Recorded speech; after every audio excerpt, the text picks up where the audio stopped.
السلام علیکم، میں ہوں آپ کا میزبان محمد رئیس احمد۔ آپ دیکھ رہے ہیں پروگرام روشنی سب کے لیے۔ اس پروگرام کے ساتھ ہم حاضر ہوتے ہیں پیر تا جمعرات پاکستان کے وقت کے مطابق کم و بیش رات 10 بجے سے رات 11 بجے تک آپ کا اور ہمارا ساتھ رہتا ہے۔ ایک موضوع کا انتخاب کیا جاتا ہے اور اس موضوع کو ڈسکرائب کرنے کے لیے چند سوالات کا سہارا لیا جاتا ہے۔ ان سوالات کو علماء دین، مفتیان دین اور اسکالرز حضرات کی خدمت میں پیش کیا جاتا ہے اور ان کے جوابات آپ تک پہنچائے جاتے ہیں۔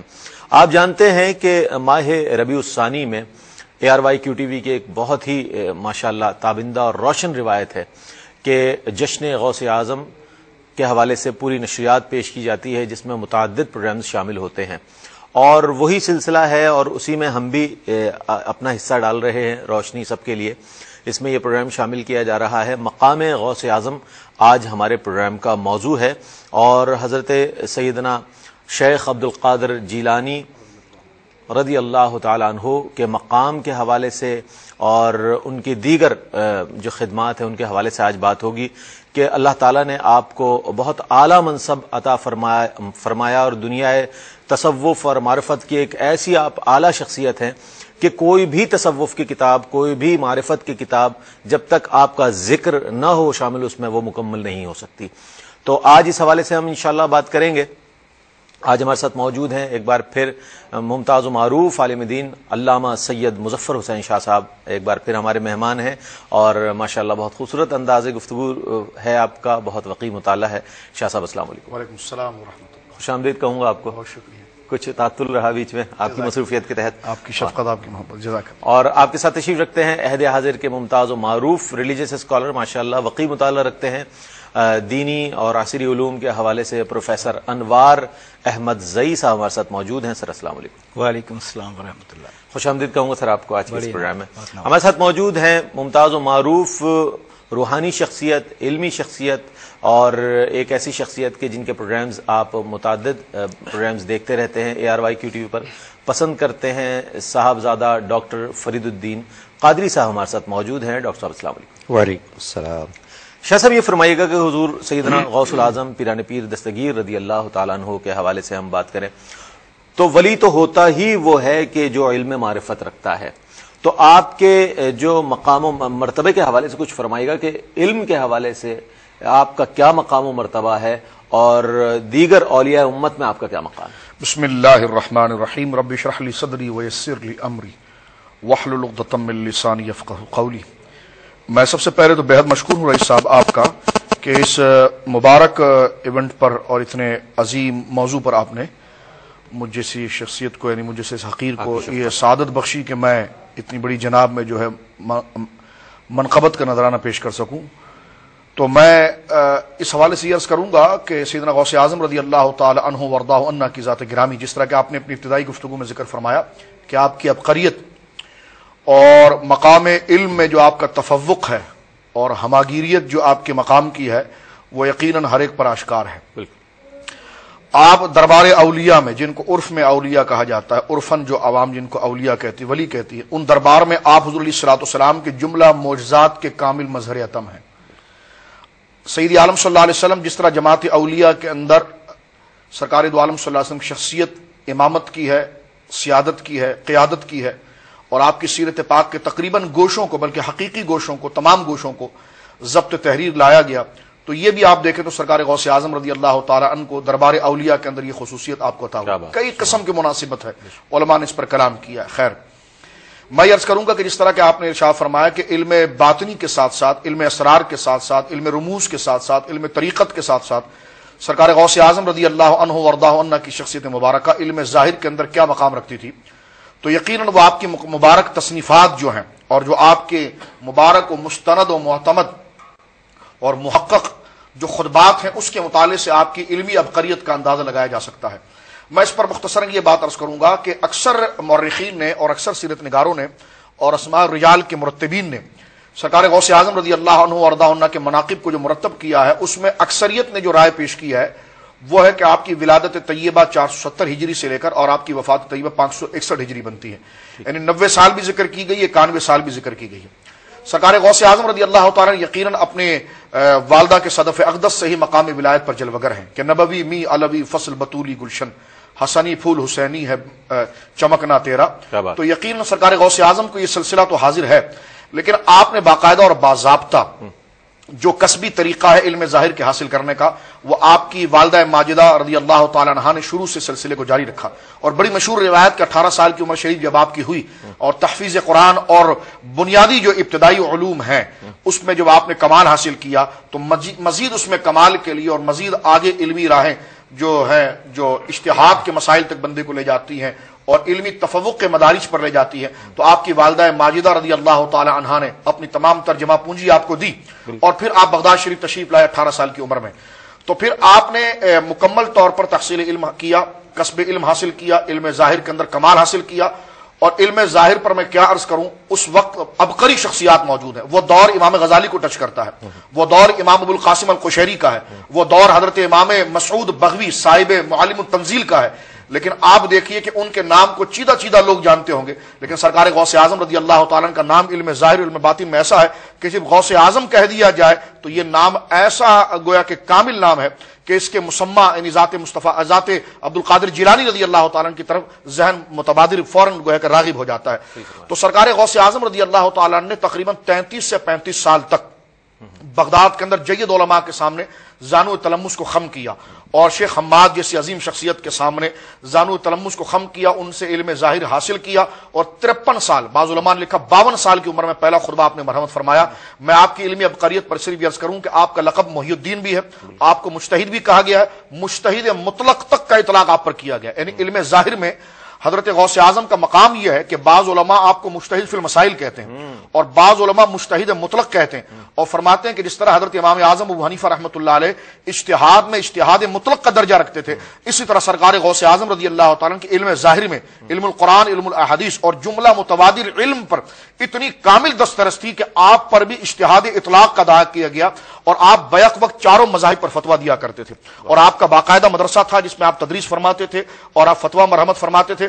میں صرف آخر میں یہ بات عرض کروں کہ وقت کا عظیم محدث کہ جو اگر نقد و جرح پر آئے تو حضرت امام بخاری جیسی شخصیت کو آنکھوں میں آنکھیں ڈال کر دیکھے، محدث ابن جوزی، لیکن وہ عظیم شخصیت جس کی گردن جس کے سامنے جھکتی ہے اور جس کے علم سے مرعوب ہو کر وہ سر نہیں اٹھا پاتے، وہ میرے غوث اعظم رضی اللہ تعالیٰ کی ذات گرامی. کیا سر یہ فرمائیے گا کہ ایک ایسی شخصیت کہ جن کو محی الدین آپ کا لقب، دین کو زندہ کرنے والے، تو یہ جو ایک آپ کو لقب عطا کیا گیا اور آپ نے دین کو زندہ کیا، اس حوالے سے میں چاہوں گا کچھ فرمائیے گا.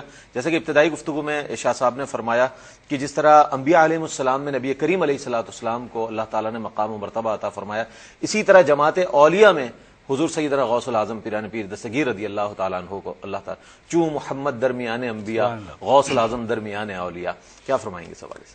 بسم اللہ الرحمن الرحیم. نہایت عمدگی سے شاہ صاحب نے ایک مقدمہ قائم کیا اور فضا تو بنائی. میں اسی کیفیت کو اور آپ کے سوال کو آگے بڑھانے کی جسارت کر رہا ہوں. لیکن پہلی چیز تو یہ کہ ایک استعارے کی صورت میں واقعہ درج ہے اور محی الدین کے تعلق سے وہ واقعہ زمازد خاص و عام ہے. اور وہ یہ کہ ایک مرتبہ حضرت سیدنا غوث العظم دستگیر روشن ضمیر رضی اللہ تعالی عنہ تشریف لے جا رہے تھے نماز پڑھنے کے لیے مسجد. تو دروازے پر مسجد کے ایک نحیف و نزار دبلا پتلا سا شخص ملا جس کے چہرے سے بھی پریشانی آیا تھی.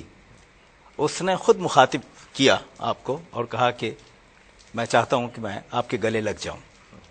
تو آپ نے اسے گلے لگا لیا.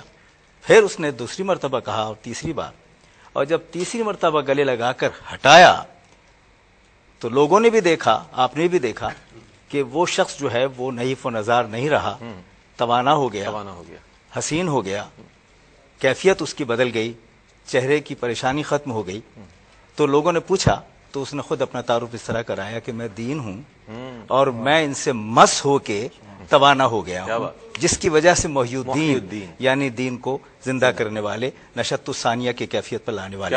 کیا بات. یہاں یہ بھی میں عرض کروں کہ ذرا اس تناظر میں بھی دیکھ لیجئے تو اس کیفیت کو جو شاہ صاحب نے بیان فرمائی اور ایک عجیب منظر ملتا ہے وہ یہ کہ دیکھیے جب معتزلہ کی کیفیات غالب آ گئی تھیں تو اب 3-4 نام سامنے آتے ہیں. ایک ابو الحسن اشعری کا آتا ہے پھر ابو المعالی کا آتا ہے، پھر امام غزالی کا آتا ہے. اور یہاں ایک نقطہ یہ ہے کہ امام غزالی نے 38 سال کی عمر میں، وہ 450 ہجری میں پیدا ہوئے ہیں. سیدنا غوث الاعظم دستگیر روشن ضمیر رضی اللہ تعالی عنہ آپ سے 20 سال چھوٹے ہیں، اور 470 یا 71 ایک تحقیق کے مطابق آپ تشریف لائیں اس دنیا میں. 20 سال کا فرق ہے. 38 سال کی عمر میں وہ بغداد سے اپنا کام تصنیف کا، تالیف کا، فلسفے کے رد کا، اور فلسفہ جو غالب آ گیا تھا دین پر اور شریعت پر، اس کے تطہیر کے سامان کو مکمل طور پر بجا لانے کے بعد اب تصوف کی طرف اور ایک انداز میں اپنی خلوت کی طرف جا رہے ہیں. 38 سال کی عمر میں اور 18 سال کا نوجوان بغداد میں داخل ہو رہا ہے. کیا بات. یہ اصل میں ٹیک اوور، ہینڈ اوور کا ایک انداز ہے جسے آپ مابعدیت طبیعیاتی انداز کہیے. اور یہاں ایک تبدیلی یہ آتی ہے کہ آپ نے مدون تو کر دیا علم الکلام سے لے کے اور دوسرے علوم تک، لیکن ابھی لوگوں تک، عوام الناس تک، عامت الناس تک پیغام نہیں پہنچا تھا. سیدنا غوث الاعظم دستگیر روشن ضمیر رضی اللہ تعالی عنہ کا ایک تخصص یہ ہے کہ آپ تصنیف میں بھی، تالیف میں بھی، تقریر میں بھی، تبلیغ میں بھی، تدریس میں بھی، تعلیم میں بھی اور تربیت میں بھی ید طولہ رکھتے تھے. اور آپ ہزاروں کے مجمع میں اس طرح تقریر فرماتے تھے کہ دیکھیے یہ نقطہ ہے سمجھنے کا کہ آپ کی تقریر سے دو پہلو سامنے آتے تھے جو دین کے دائرے میں داخل نہیں اس وقت تک ہوئے ہوتے تھے، وہ داخل ہوتے تھے، اور جو دین میں داخل تھے وہ تطہیر کا سامان کرتے تھے. وہ ساری جو علائش ہے جو ان کے ذہن و دل میں ہوتی تھی وہ آپ کے خطبے سے ختم ہو جاتی تھیں عملی صورت. اور یہی وجہ ہے کہ حضرت نے خود فرمایا کہ ولی کی نشانی یہ ہے کہ اس کے علم اور عمل دونوں کو کھڑکی سمجھ کے قرون اولیٰ میں دیکھا جا سکتا ہے. یہ حضرت ہی کا یہ فرمانا ہے ولی کے بارے میں کہ ولی وہ ہے جو اپنے وجود غیر حقیقی کو ذات حقیقی میں ضم کر لے. آپ ہی کا فرمانا ہے کہ ولی وہ ہے کہ جو موت اور خوف، یعنی تقدیر کا خوف اور موت کا خوف جو ہے اس پر غالب ہو جاتا ہے، اس لیے کہ وہ ذات حقیقی سے واصل ہو جاتا ہے جس کے پاس خوف اور تقدیر اور موت دونوں کی کنجیاں ہیں. کیا بات. یہ کیفیات ہیں جس کا عملی نمونہ حضرت سیدنا غوث الاعظم دستگیر روشن ضمیر رضی اللہ تعالی عنہ. کیا کہنا ہے. وہ جو میں نے شعر پیش کیا آپ کی خدمت میں چاہوں گا اس پر بھی دو جملے ضرور آپ سے میں سنتا، لیکن وقت وقفے کا ہوا ہے، انشاءاللہ اس پر ہم بات کریں گے آپ سے. ناظرین گرامی، آج مقام غوث اعظم رضی اللہ تعالیٰ عنہ کے حوالے سے ہم بات کر رہے ہیں. انشاءاللہ اس پر مزید سوالات پیش کریں گے. ہمارے ساتھ صاحبزادہ ڈاکٹر فرید الدین قادری صاحب بھی موجود ہیں، انشاءاللہ ایک سوال پیش کروں گا ان کی خدمت میں. ایک مختصر سا وقفہ ہے، وقفے کے بعد حاضر ہوتے ہیں، ہمارے ساتھ رہیے گا. خوش آمدید ناظرین. آج پروگرام کا موضوع ہے مقام غوث اعظم رضی اللہ تعالی عنہ. اس حوالے سے ہم بات کر رہے ہیں. بلا شبہ علم کے ساتھ عمل کو بڑی اہمیت دی گئی ہے دین اسلام میں. علم ہو عمل نہ ہو تو وہ بھی کسی شمار میں نہیں ہوتا، لیکن علم ہو اس کے ساتھ عمل ہو تو وہ ایک مقام الگ ہوتا ہے. اس حوالے سے ہم بات کریں گے صاحبزادہ ڈاکٹر فرید الدین قادری صاحب سے. ڈاکٹر صاحب یہ فرمائیے گا کہ حضرت سیدنا غوث اعظم پیران پیر دستگیر رضی اللہ تعالیٰ عنہ کے حوالے سے کہ یہ فرمائیے کہ آپ علم کے مقام پر تو ایک بہت اعلیٰ منصب پر نظر آتے ہیں، جیسا کہ ہمارے دونوں مہمانان گرامی نے ارشاد فرمایا. عمل کے اعتبار سے بھی آپ بہت شریعت پر سختی کے ساتھ عمل کرنے والے نظر آتے ہیں. آپ کا زہد و ورع جو ہے وہ بہت بلند مقام پر نظر آتا ہے. اسی لیے آپ کے محبین، آپ کے جو مریدین، معتقدین، متوسلین جو ہیں وہ بھی شریعت پر سختی کے ساتھ کاربند نظر آتے ہیں. تو آپ کا جو یہ معاملہ تھا، یہ کیفیت تھی، کچھ اس حوالے سے بتائیے. بسم اللہ الرحمن الرحیم. دیکھیے یہ بات تو اپنی جگہ طے ہے کہ ولی کی تعریف میں یا صوفی کی تعریف میں یہ بات شامل ہے کہ وہ علم اور عمل دونوں پر جو ہے وہ کاربند رہتا ہے. جی ہاں، کاربند ہے اور وہ عبور رکھتا ہے، دسترس رکھتا ہے اور اس پر عمل پیرا ہے. یہ ہو نہیں سکتا کہ کوئی باقاعدہ واقعی ولی بھی ہو اور پھر وہ عمل سے دور ہو. ایسا نہیں ہوتا. علم بھی ہوتا ہے اس کے پاس اور عمل بھی ہوتا ہے. پھر جب بات آپ حضور سرکار غوث اعظم محبوب سبحانی رضی اللہ تعالیٰ عنہ کے حوالے سے کریں تو یہ کیسے ممکن ہوگا کہ ہم یہ کہیں کہ اگر ان کے پاس علم ہے تو عمل نہیں، ایسا نہیں ہو سکتا. ایسا ہو نہیں سکتا. ظاہر ہے کہ علم کے حوالے سے جیسا کہ ابھی گفتگو ہو چکی ہے کہ انہوں نے حضور غوث اعظم رضی اللہ تعالیٰ نے جب مدرسہ نظامیہ میں شمولیت اختیار کی تو وہاں جو علوم انہوں نے خود حاصل فرمائے پھر ان علوم کو لوگوں تک بھی پہنچایا.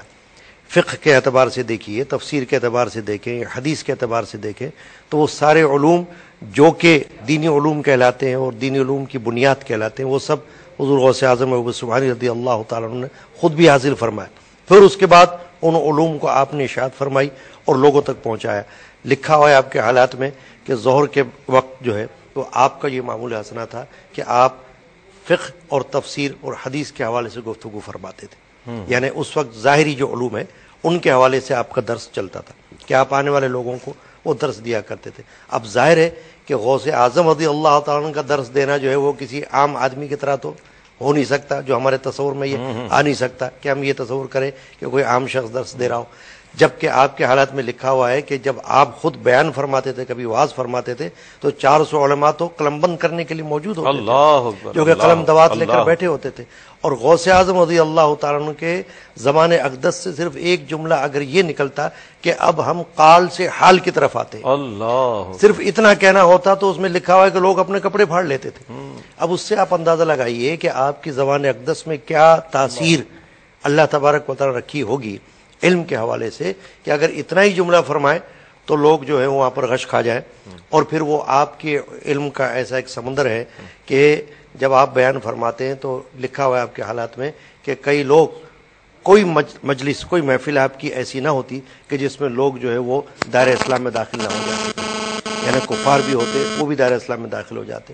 اور عمل کا جہاں تک تعلق ہے تو آپ یہ دیکھیے کہ اوائل اس میں دور میں آپ کے جب آپ نے سفر اختیار فرمایا وہاں تو بیابان تک کو بھی آپ نے جو ہے رونق بخشی. اور وہاں پر آپ فرماتے کہ میں کئی سال تک جو ہے وہ ریاضات میں، مجاہدات میں مشغول رہا ہوں. تو یہ بھی تو عمل سے ہی تعلق رکھتا ہے نا. ڈاکٹر صاحب ایک اجازت دیتے کالر کو لے لیں پھر آپ سے بات کرتے ہیں. السلام علیکم. السلام علیکم. وعلیکم السلام. جی جناب، کون صاحب ہیں اور کہاں سے، کیا سوال ہے آپ کا؟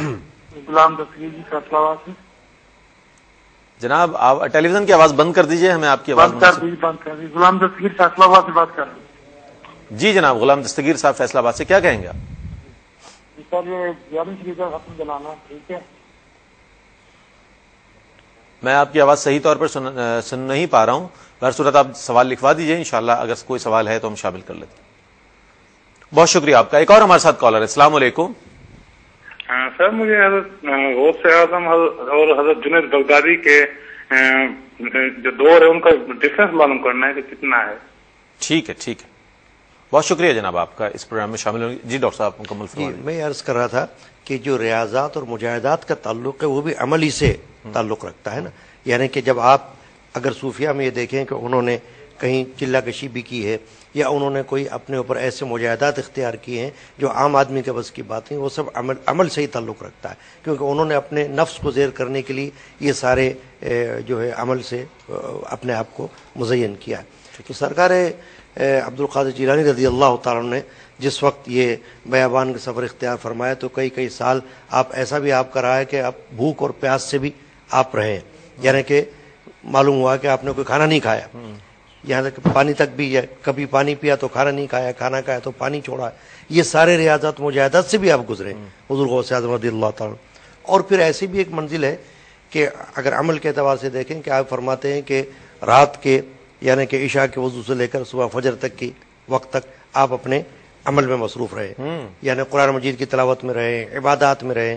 یہ سارے معاملات جو ہیں یہ اولیاء اللہ میں ہمیں ملتے ہیں. تو اسی طرح حضور سرکار غوث اعظم رضی اللہ تعالیٰ میں بھی ہمیں عمل کے حوالے سے یہ ریاضات کا تصور وہاں پر نظر آتا ہے. ہمارے ساتھ ایک اور کالر ہیں. السلام علیکم. السلام علیکم. جی جی وعلیکم السلام. جی کیا سوال ہے آپ کا؟ میں نے یہ سوال کرنا ہے کہ ہم جو ان کو غوث پاک کو جو غوث پاک کہا جاتا ہے یہ لقب کیسے ملا اور کس نے دیا؟ ٹھیک، بہت شکریہ آپ کا. یہ پوچھنا چاہتے ہیں کہ یہ جو 11ویں کا ہم لوگ ختم دلاتے ہیں کہ ہم 11ویں والے کے نام کی چیز بانٹ رہے ہیں، یہ 11ویں کہاں سے ان کو منسوب ہوئی جو ہم ان کو غوث پاک کے نام سے 11ویں کا کرتے ہیں؟ ٹھیک ہے، اور کوئی سوال؟ میں نے شاہ صاحب سے ایک سوال کرنا تھا کہ یہ پنچورتا میں جو ہے درود دعائے گنج العرش یہ پڑھنی چاہیے یا نہیں پڑھنی چاہیے؟ ٹھیک ہے، اور کوئی سوال؟ بہت شکریہ جی. بہت شکریہ آپ کا، بہت شکریہ. بہت خوشی ہے مجھے کہ 11ویں شریف کے حوالے سے اور حضور غوث پاک رضی اللہ تعالیٰ عنہ کے حوالے سے آپ کے ذہن میں جو سوال ہے وہ اس پروگرام میں شامل کر رہے ہیں آپ، اور یہ بہت مناسب موقع ہے کہ اس حوالے سے جو آپ کے ذہن میں سوال ہے وہ شامل کر لیں. شاہ صاحب، سوالات میرے پاس کچھ موجود ہیں. حضرت جنید بغدادی رضی اللہ تعالیٰ عنہ اور حضور غوث العظم رضی اللہ تعالیٰ عنہ کا کیا جو عہد ہے اس میں جو ڈفرینس ہے، جو اس کے حوالے سے کچھ پوچھا تھا ہمارے کالر. حضور سیدنا جنید بغدادی رحمۃ اللہ علیہ جو ہیں وہ غوث اعظم رضی اللہ تعالیٰ عنہ کے مشائخ میں سے ہیں نا، اور ان کا دور پاک یقیناً جو ہے کہ وہ یوں سمجھ لیجئے کہ 1 یا 3 پشتوں کے درمیان کا فرق ضرور موجود ہے، اور وہ سیدنا غوث اعظم رضی اللہ تعالیٰ عنہ کے مشائخ میں سے ہیں. اور اللہ رب العالمین جل مجدہ نے یہ غوث اعظم رضی اللہ تعالیٰ عنہ کو عبقریت عطا فرمائی ہے کہ جن کی فضیلت منصوص ہے، جیسے حضرات صحابہ کرام یا تابعین، ان کے علاوہ اگر آپ دیکھیں خواہ غوث اعظم رضی اللہ تعالیٰ عنہ کے دور کے ہوں اولیاء یا غوث اعظم سے پہلے کے دور کے ہوں اولیاء اور بعد کے دور کے اولیاء، جن کی فضیلت پر کوئی نص واضح طور پر موجود نہیں ہے، ان تمام پر اللہ رب العالمین نے آپ کی ولایت کی عبقریت عطا فرمائی ہے. اس لیے آپ کا مشہور جملہ ہے، اور آپ نے جو وہ شکر میں نہیں بلکہ مقام صحف پر یعنی ہوش میں اس بات کو ذکر فرمایا، اور علماء نے اس کو تواتر سند کے ساتھ نقل کیا، بالخصوص میرے آقا حضور نور الدین شتنوفی رحمۃ اللہ تعالی علیہ جو صاحب باجۃ الاسرار ہے، جو سرکار غوث اعظم رضی اللہ تعالیٰ عنہ کی سیرت مبارکہ پر انتہائی مستند کتاب ہے، اور اس کی ترتیب جو ہے احادیث کی طرح کی گئی، جو سندن اس کو نقل کیا گیا ہے، اور نور الدین شتنوفی رحمۃ اللہ علیہ 1 یا 2 واسطے سے غوث اعظم رضی اللہ تعالیٰ عنہ کے دربار تک پہنچتے ہیں، اور اس کتاب کو بہت بڑا درجہ دیا گیا ہے. تو اس میں بھی ایک موجود ہے کہ سرکار غوث اعظم رضی اللہ تعالیٰ عنہ کا جملہ کہ قدم ھذہ علی رقبۃ کل ولی اللہ، کہ میرا یہ قدم جو ہے وہ ہر ولی کی گردن کے اوپر ہے. تو یہ اس اعتبار سے یہ کہ عہد پہلے ہے، مشائخ میں سے ہے، لیکن اللہ رب العالمین جل مجدہ نے سرکار غوث اعظم رضی اللہ تعالیٰ عنہ کو ان پر بھی عبقریت عطا. ٹھیک ہے. اچھا، ہماری بہن کا سوال یہ تھا کہ غوث پاک کہا جاتا ہے، غوث پاک کہا جاتا ہے، تو یہ لقب کس نے دیا اور یہ کیسے عام؟ غوث اعظم رضی اللہ تعالیٰ عنہ وردہ کی کرامات، اور اللہ رب العالمین نے جو آپ کو کشف و تصرفات، سرکار دو عالم صلی اللہ علیہ وسلم کی اتباع اور اطاعت کے عوض جو اللہ رب العالمین نے عطا فرمایا، تو حضرات اولیاء کرام اللہ رب العالمین کی رحمت کا واسطہ ہوتے ہیں. جس طرح کہ پیاس خدا بجھاتا ہے لیکن پانی اس کا سبب ہے، بارش خدا دیتا ہے بادل اس کا سبب ہے، شفا خدا دیتا ہے دوائی اس کا سبب ہے. تو یہ عالم اسباب ہے، ٹھیک ہے نا. عالم اسباب میں آپ توسل کا انکار ہی نہیں کر سکتے. بالکل. کوئی کہے جی میں توسل کو نہیں مانتا پھر عالم کو بھی عالم اسباب کہے، تو یہ ایک احمقانہ بات ہے کہ جب یہ ہے عالم اسباب، تو جس طرح یہ ذرائع اور یہ تدبیریں جو ان اسباب کے ضمن میں ہوتی ہیں، اس طرح حضرات اولیاء کاملین کا وجود بھی جو باضابطہ قرآن و سنت کے دلائل کے اعتبار سے ایک مستقل سبب ہے اللہ رب العالمین کی تاثیر کو دعوت دینے کا. تو سرکار غوث اعظم رضی اللہ تعالیٰ جماعت اولیاء کے اندر قبلہ رئیس بھائی آپ کے جو ہے آپ کی ذات مبارکہ سے ظاہر ہونے والے معاملات اور آپ کے اقوال اور آپ کے تصرفات اور کرامات جو حد تواتر تک پہنچی ہے، وہ اس اعتبار سے کہ آپ فریاد رس ہیں. یعنی جب آپ کی بارگاہ کے اندر کوئی مشکل لے کر آیا تو اللہ رب العالمین نے آپ کی وجود کو اپنی تاثیر کا ایسا سبب بنایا ہے کہ جو آپ کے پاس آ گیا اللہ رب العالمین نے اس کو غنی کر دیا اور اس کو اس کی مراد عطا فرمائی. تو کثرت کرامات اس اعتبار سے گزری ہے، اس اعتبار سے غوث فریاد رس کو کہتے ہیں، غوث اعظم سب سے زیادہ فریاد رس. تو یہ احادیث میں بھی جملہ آیا ہے. بخاری شریف اگر کتاب الانبیاء میں اگر آپ چلیں تو اس قسم کے الفاظ موجود ہیں. حضرت سیدہ حاجرہ رضی اللہ تعالیٰ عنہ جب صفا مروہ کے اندر دوڑ رہی تھی، تو جب انہوں نے 7واں چکر جب کیا تو 7ویں چکر میں ظاہر سی بات ہے بچے اسماعیل کے لیے جو اللہ کے نبی ہیں، جو آپ کے بیٹے ہیں اور اس وقت بچے تھے، ان کے لیے پانی کی آپ تلاش میں چل رہی تھی.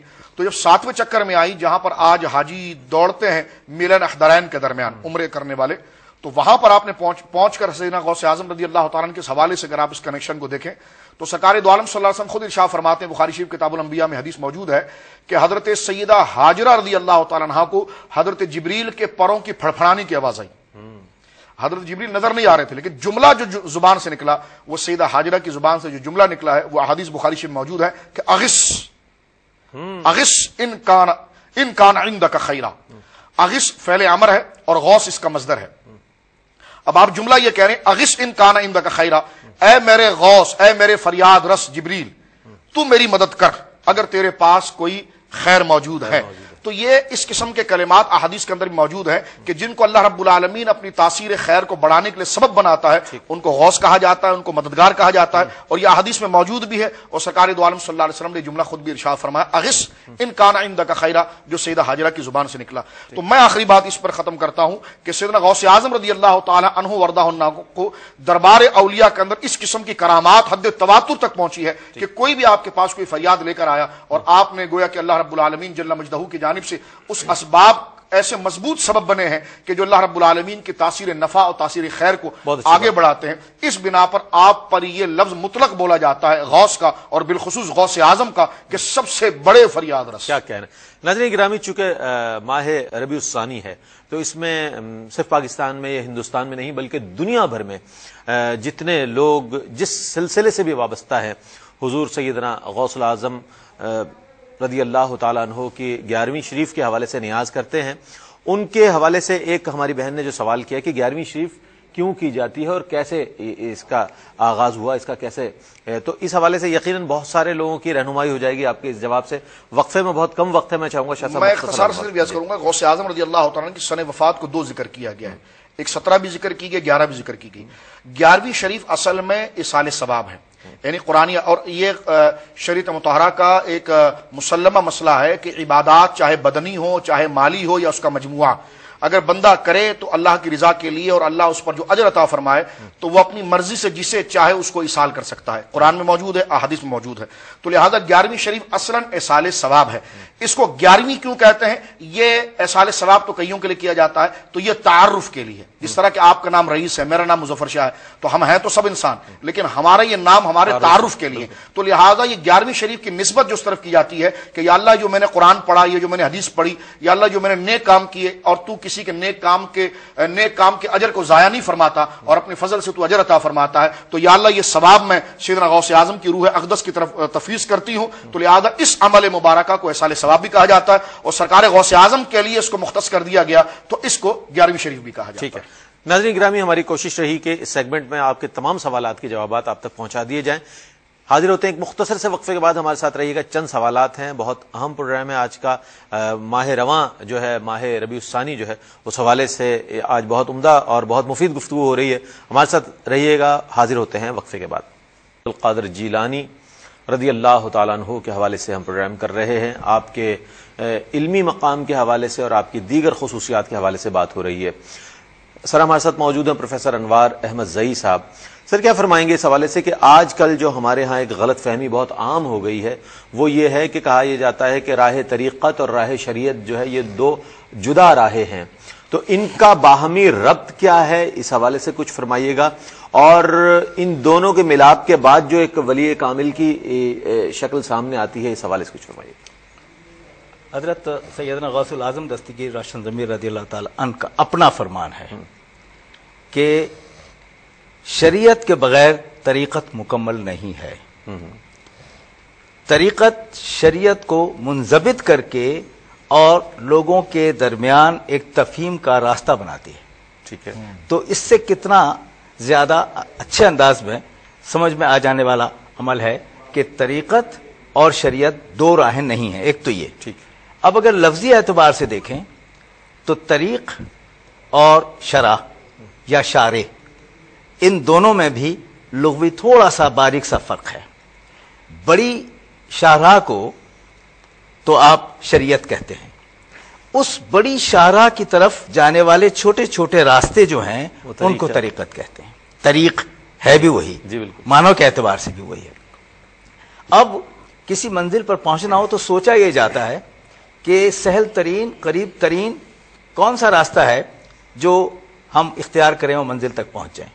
تو یہ جو سہل ترین راستہ ہوتا ہے اس کو طریق کہتے ہیں. شیخ کے ذریعے آ جائیں تو وہ ساری چیزیں کہ جو آپ کو ادروائز سمجھ میں نہیں آتی یا راستے کا علم نہیں ہوتا، وہ رہنما آپ کو روحانی راستے سے آشکار کر کے اس طرف لے آتا ہے جسے شریعت کہتے ہیں، اور پھر آپ اسی پر چلتے ہیں تو منزل آپ کے لیے آسان ہو جاتی ہے، قریب پہنچ جاتی ہے. کیا بات. اس کے لیے آپ ذرا دیکھیے، میں پھر آ رہا ہوں حضرت ہی کی طرف.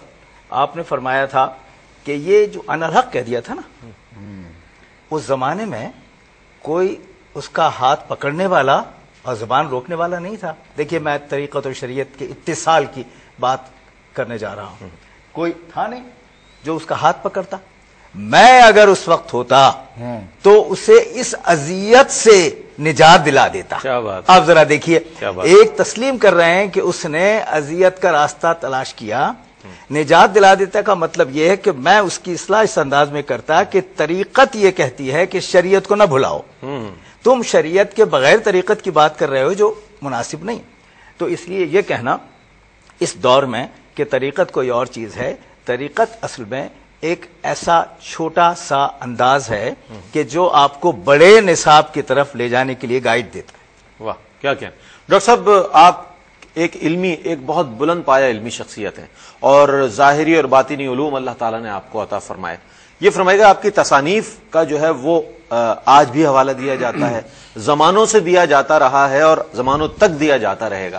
تو آپ کی تصانیف اور ان کے اثرات جو ہیں معاشروں پر, اس پر کچھ فرمائیے گا. دیکھیے ایسا ہے کہ حضور غوث اعظم رضی اللہ تعالیٰ عنہ کے تصانیف کے حوالے سے مشہور جو آپ کی کتاب ہے وہ تو غنیۃ الطالبین ہے.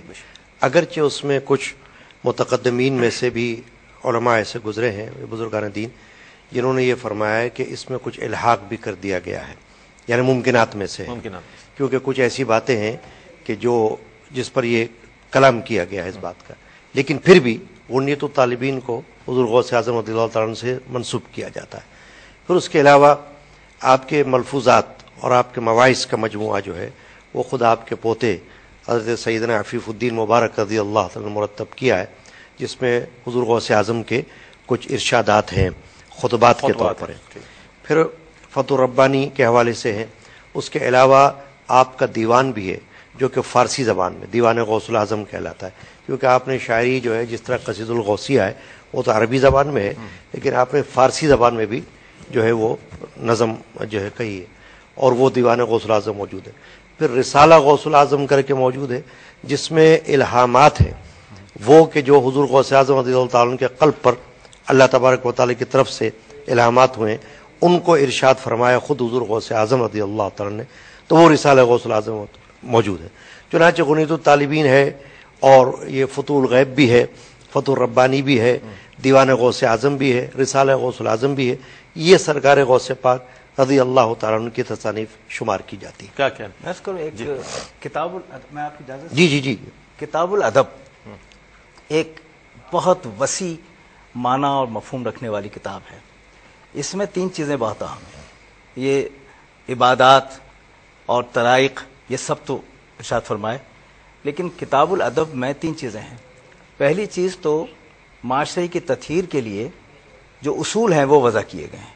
دوسری بات ہے کہ غیر مسلموں کو اسلام کی طرف راغب کرنے کے طریق کیا ہونے چاہیے یہ بتائے گئے. اور تیسری چیز جو سماجی اور معاشرتی تہذیب جسے کہتے ہیں, تہذیب ہمارے یہاں کی, اس کی طرف اشارہ کیا گیا. تو کتاب الادب ان کی ایک بہت مختلف نوعیت کی بڑی بسیط معنی رکھنے والی کتاب. کیا کہیں. اچھا شاہ صاحب, ایک ہم اگر اجمالی طور پر جائزہ لیں حضور غوث اعظم رضی اللہ تعالیٰ عنہ کے حوالے سے, تو آپ ایک علمی شخصیت نظر آتے ہیں, آپ ایک روحانی شخصیت نظر آتے ہیں, ایک آپ بہت بڑے شیخ نظر آتے ہیں, بہت بلند پایا آپ ایک ایسی شخصیت نظر آتے ہیں کہ جن کی جانب لوگ کھینچے چلے آتے ہیں. ایک ایسے مقرر نظر آتے ہیں کہ جن کی مجلس میں صرف انسان نہیں جنات بھی موجود ہیں اور جنات کی جماعت موجود ہے. ایک ایسے مقرر نظر آتے ہیں کہ جب آپ خطاب فرماتے ہیں, جب آپ خطبہ ارشاد فرماتے ہیں تو لوگ جو ہے بے ہوش ہو جاتے ہیں, اس کیفیت میں چلے جاتے ہیں, اور جب ہوش آتا ہے تو معلوم ہوتا ہے حضور غوث الاعظم خطاب فرما رہے ہیں, اور اس میں مشرف و اسلام بھی ہو جاتے ہیں. تو بیک وقت اتنی خوبیاں اللہ تعالیٰ نے آپ کو عطا فرمائی. تو اس حوالے سے میں چاہوں گا ان کی شخصیت کے حوالے سے آخری پیغامات میں لوں گا آپ سے 2 منٹ کے, تو کیا فرمائیں گے اس شخصیت کے حوالے سے, کیا پیغام دیں گے؟ دیکھیے غوث اعظم رضی اللہ تعالی عنہ وردہ عنہ کی شخصیت مبارکہ پر کیا ذکر کیا جائے. میں تو یہی کہوں گا کہ واہ کیا مرتبہ اے غوث ہے بالا تیرا, اونچے اونچوں کے سروں سے قدم آلہ تیرا, سر بھلا کیا کوئی جانے کہ ہے کیسا تیرا, اولیاء ملتے ہیں اولیاء برگزیدہ جمع, اولیاء ملتے ہیں آنکھیں وہ ہے تلوا تیرا. تو سرکار غوث اعظم رضی اللہ تعالیٰ جس طرح کے قبلہ پروفیسر صاحب قبلہ نے ارشاد فرمایا محی الدین, محی السنہ آپ کے القابات میں سے ہیں. تو محی الدین جس طرح کہ آپ نے ایک تعبیری واقعہ بھی ذکر کیا, تو سیدنا غوث اعظم رضی اللہ تعالی عنہ وارضاہ عنہ یہ